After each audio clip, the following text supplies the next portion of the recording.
Hi everyone, in this video we're going to be learning about ratios, also known as dividing ratios. And for that we're going to be working through some examples, the first of which we can see on the screen here. We're told, for example 1, to split or share 360 in the ratio 2 to 3. So let's go ahead and see how to do that. I'll quickly write SOL here on the screen for solution. And now here's the whole idea. When we speak of the ratio 2 to 3, it's important to realize that what we're actually dealing with is 2 plus 3, so 5 equal shares. And so put simply, when we say that we're splitting or sharing 360 in the ratio 2 to 3, it means that we're dividing 360 by 5 to make 5 equal shares, and that one person gets 2 of those shares and the other gets 3. So let's go ahead and see how to do that. If I quickly divide 360 by 5, well, you can go ahead and check with your calculator, but that will equal to 72. And the ratio 2 to 3 tells us that one person, or on one side, we're getting 2 shares of 72, and on the other, we're getting 3 shares of 72.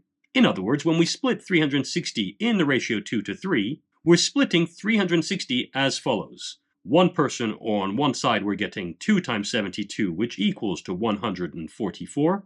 And on the other, we're getting 3 times 72, which you can go ahead and check is equal to 216. And so 360 split in the ratio 2 to 3 leads to 144 to 216. And that's the answer.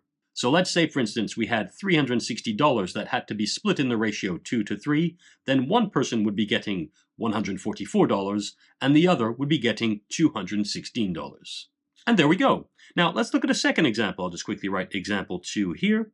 There we go. And in fact, I'll even highlight these. There we go. That's example 1. And now we look at example 2.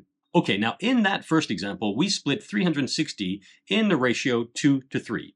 And that's known as a two-part ratio. And so for the second example, let's look at what happens with a 3-part ratio. Here's what I mean. Let's say again that we need to share 360 in the ratio 2 to 3 to 4. Well, again, let me start by writing SOL here for solution. And now, luckily for us, the method is actually quite similar. If I quickly copy that ratio, so 2 to 3 to 4, what this is telling us is that the 360 needs to be divided by 2 plus 3 plus 4, which is 9 equal parts. And so let me quickly write that down here. We have 2 plus 3 plus 4, so that's 9, and I'll say 9 equal shares. There we go. And in fact, for the first example over here, I could have said 5 equal shares, couldn't I? And I'll just quickly add that here, 5 equal shares. There we go.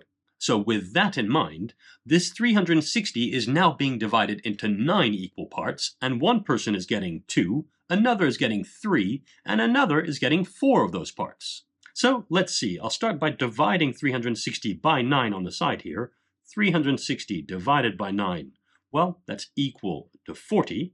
And now to figure out how much each person gets, well, we have the numbers here, 2, 3, and 4.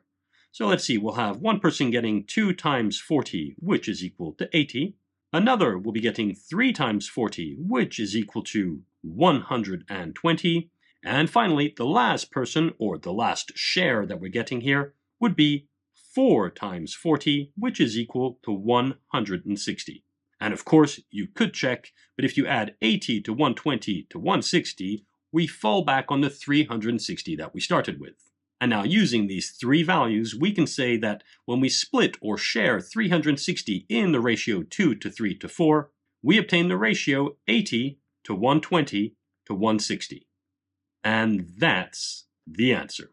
Good. We'll look at one last thing, and I'll quickly write example 3 here. And again, I'll go ahead and highlight that. There we go, example 3.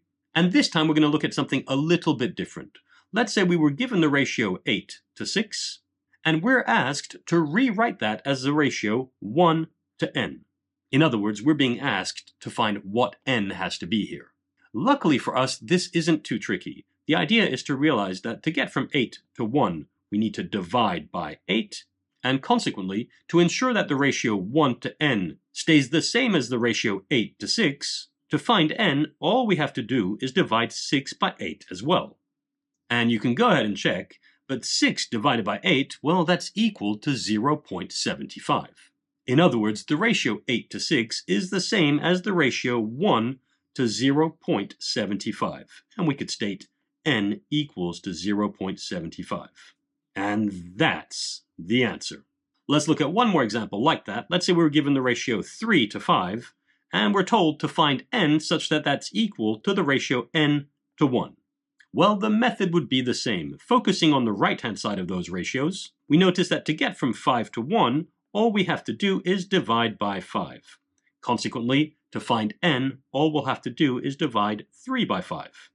And by all means check, but dividing 3 by 5 leads to 0.6. And so we can state that the ratio 3 to 5 is equivalent to the ratio 0.6 to 1. In other words, in this example, n equals to 0.6. And that's the answer. There we go, everyone. I really hope that helped. And if it did, please hit like on this video, drop a comment down below, and even subscribe to this channel, as that really will help getting this video to as many students as possible. All that being said, that's it for this tutorial.